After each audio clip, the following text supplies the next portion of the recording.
സാധാരണ നമ്മൾ ജിപ്സത്തിൽ ഹാങ്ങിങ് ലൈറ്റൊക്കെ പിടിപ്പിക്കുമ്പോൾ നമ്മൾ മുൻകൂട്ടി പ്ലാൻ ചെയ്തിട്ട് അത്യാവശ്യം ചാനലിൻ്റെ ബലം നമ്മൾ കൊടുക്കാറുണ്ട്. വല്ലാണ്ട് ഓവർ വെയിറ്റുള്ളതാണെങ്കിൽ നമ്മൾ സീലിംഗിൽ നിന്ന് റാഡ് അടിച്ചിട്ടാണ് ചെയ്യാറ്. അപ്പോൾ ഇവിടെ നമുക്ക് 2 ബേസ് ഉറപ്പിക്കണം. അതൊരു 1.5 അടി 2 അടി വലുപ്പത്തിലായിട്ട്.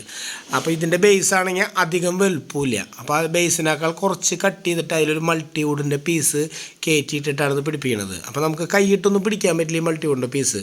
അപ്പോൾ അതിന് വേണ്ടി നമ്മൾ ബേസിനേക്കാൾ ചെറുതായി കട്ട് ചെയ്തിട്ട് ഒരു വയർ അതിൻ്റെ ഉള്ളിൽ കൂടെ കയറ്റി നമ്മുടെ മൾട്ടിവുഡിനെ വലിച്ച് പിടിച്ചിട്ടാണ് സ്ക്രൂ ചെയ്യുന്നത് തള്ളിപ്പോകാണ്ടിരിക്കാനായിട്ട്. അപ്പോൾ ഇതറിയാത്തവർക്ക് വേണ്ടിയിട്ട് ഇങ്ങനത്തെ ചില സന്ദർഭങ്ങളിൽ ചെയ്യാൻ വേണ്ടിയിട്ടാണ് നമ്മൾ ഈ വീഡിയോ ചെയ്തിട്ടുള്ളത്.